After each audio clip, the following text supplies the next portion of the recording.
de nombreuses traditions.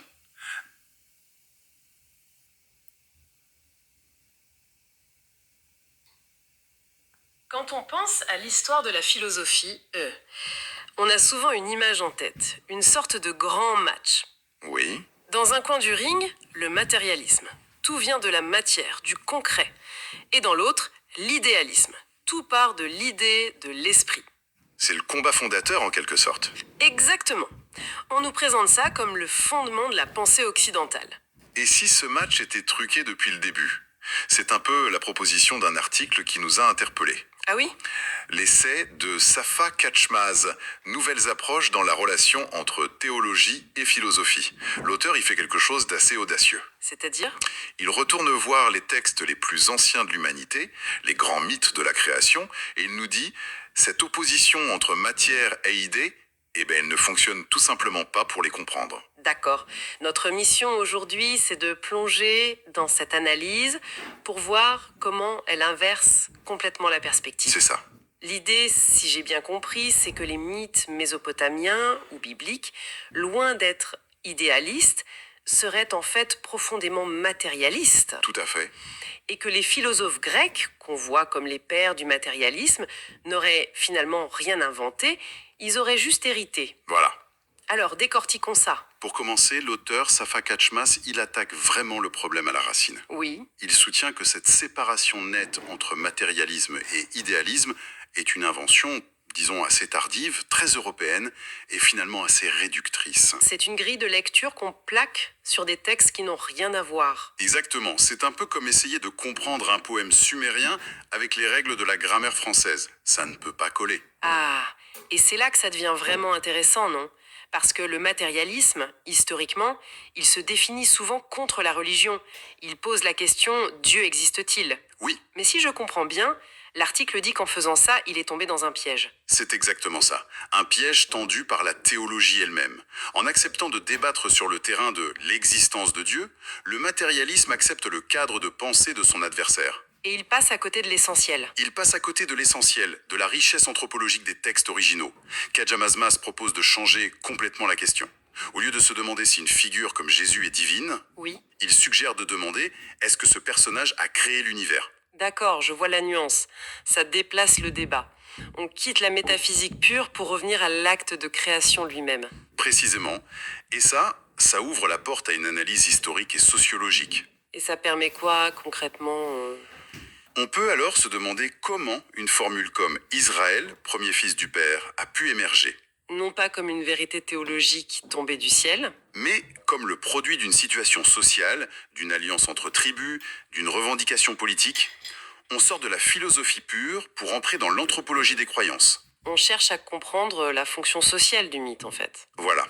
Et c'est ce qui nous amène au cœur de l'argument de Casmas. L'idée centrale, c'est que la création dans tous ces textes anciens n'est jamais une création ex nihilo. À partir de rien. Jamais. Il n'y a pas une idée pure ou un verbe magique qui, seul, ferait surgir le monde du néant. Bien au contraire. Alors comment ça se passe? La création se fait toujours à partir de substances matérielles qui existent déjà.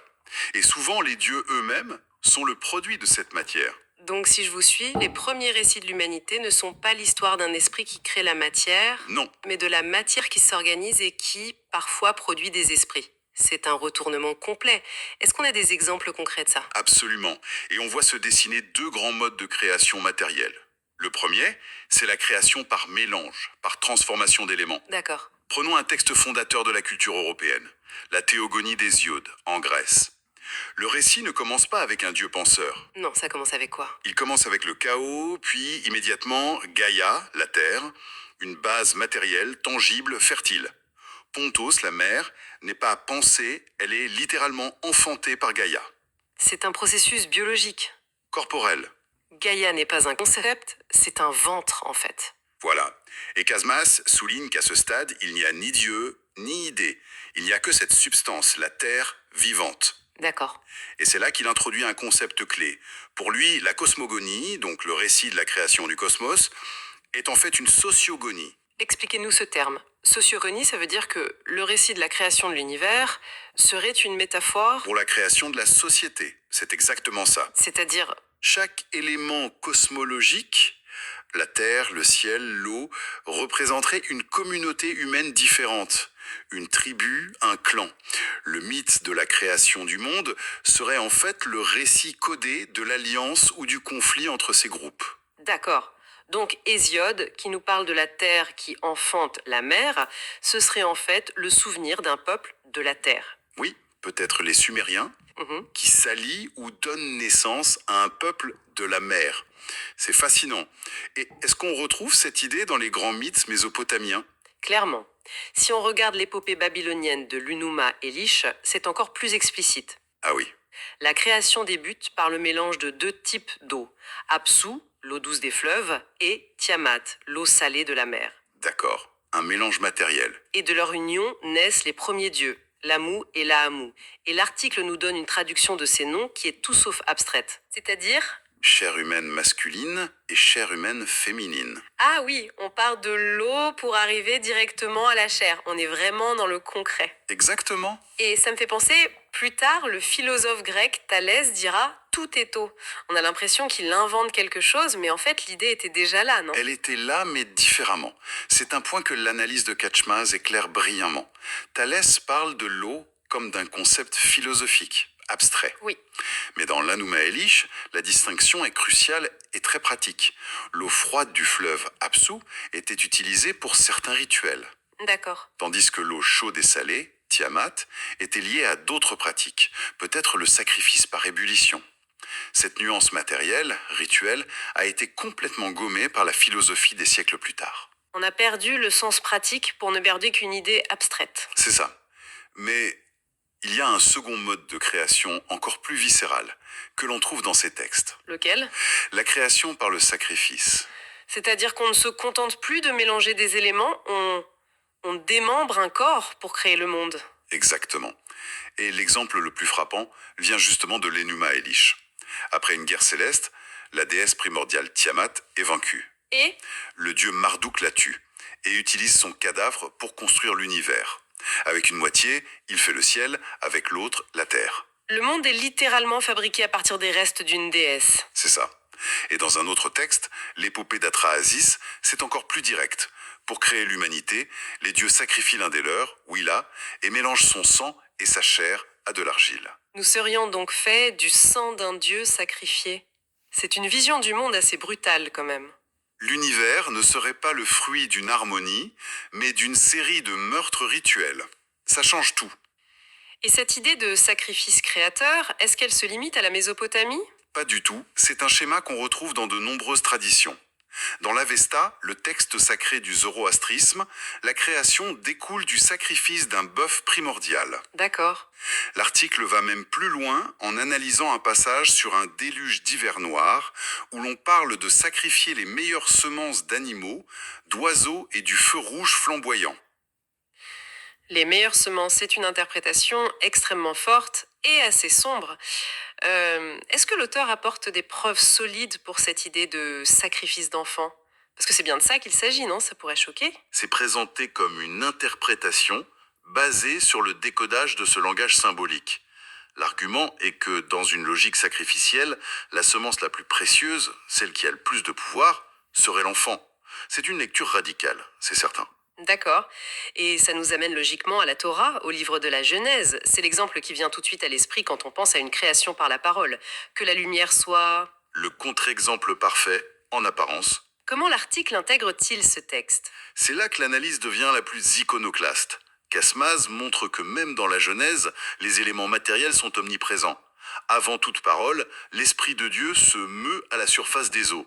L'eau est déjà là. C'est vrai. Ensuite, Adam est façonné non pas à partir de rien, mais à partir de la poussière du sol. Oui, de l'argile, de la terre, c'est déjà matériel. Mais l'auteur propose une relecture explosive de cette poussière du sol.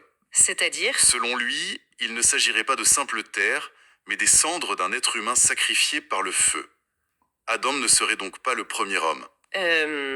Mais le premier homme recréé à partir du sacrifice d'un autre, c'est énorme. Et ça continue? Oh que oui. Le point culminant, c'est la réinterprétation du 7e jour, le fameux sabbat, le jour du repos de Dieu. Le repos, qu'est-ce qu'il peut y avoir de matérialiste là-dedans? L'article propose que ce repos soit en fait un euphémisme pour la mise à mort rituelle. Le 7e jour serait le jour où Dieu lui-même est sacrifié. Pardon? L'expression repos éternel prendrait alors un sens terriblement littéral. Attendez, vous voulez dire que le sabbat, le jour sacré du repos, serait en fait le jour d'un déside? C'est vertigineux. C'est une hypothèse radicale, mais elle s'inscrit dans cette logique du sacrifice comme acte créateur par excellence. Le cycle n'est complet qu'avec la mort du créateur lui-même. C'est une idée qui bouleverse tout. Même le Coran, qui insiste sur le commandement soit et, précise que les cieux et la terre étaient une masse compacte avant d'être séparés. Le Verbe divin agit toujours sur une matière qui préexiste. D'accord, je vois l'argument pour les mythes anciens. C'est dense, mais cohérent. Mais revenons à notre point de départ. On a toujours appris que la philosophie grecque était justement une rupture radicale avec tout ça. Oui, c'est l'image qu'on a. Thalès, Héraclite, ils ne parlaient pas de Dieu sacrifié. Est-ce que l'article ne force pas un peu le trait en les reliant? C'est la question clé, et la conclusion de l'analyse est une véritable réévaluation. Selon Cashmaz, les philosophes de la nature comme Thalès n'ont rien inventé au sens strict. Qu'est-ce qu'ils ont fait alors? Ils ont opéré un immense travail d'abstraction. Ils ont pris ces éléments, l'eau, le feu, la terre, et les ont sortis de leur contexte rituel et sacrificiel. Ils les ont en quelque sorte nettoyés pour en faire des concepts purs. Donc si je reformule, quand Thalès dit tout est eau, ce n'est pas une intuition géniale qui rompe avec la religion. Non, C'est plutôt la phase finale d'un long processus. Il prend le symbole de l'eau primordiale de l'Enuma Elish, il lui retire sa charge mythologique et il n'en garde que le concept philosophique. exactement. La philosophie n'est pas née contre le mythe, mais à partir du mythe, par un processus d'abstraction et peut-être d'oubli de ses propres origines. La chair et le sang sont devenus des concepts désincarnés. Voilà, et c'est là que la boucle est bouclée. Le matérialisme philosophique, en célébrant les Grecs, s'est en fait reconnecté, sans le savoir, à cette tradition théologique, mais en ayant perdu la clé de lecture. Et les fameuses dualités philosophiques alors? Le ciel et la terre, l'eau et le feu. Selon Casmaz, à l'origine, ce n'étaient pas des concepts abstraits. C'était le reflet très concret d'alliances ou de conflits. Le ciel pouvait représenter les peuples nomades acadiens et la terre les peuples sédentaires sumériens. Leur opposition dans le mythe serait l'écho d'une tension sociopolitique bien réelle. C'est ça. Donc, pour être sûr de bien suivre, quand on lit un mythe qui oppose un dieu du ciel à un dieu de la terre, on ne devrait pas y voir une bataille philosophique. Non, c'est le cœur de cette nouvelle méthode de lecture. L'opposition primordiale n'est pas entre l'idée et la matière, mais entre des groupes humains, dont le mythe raconte l'histoire de manière codée. C'est un changement de paradigme complet. Résumons un peu tout ça. Si on suit l'analyse de Safa Kachmaz, la grande opposition entre idéalisme et matérialisme est un mauvais point de départ pour lire ces textes. C'est ça. Ces récits sont, en fait, radicalement matérialistes.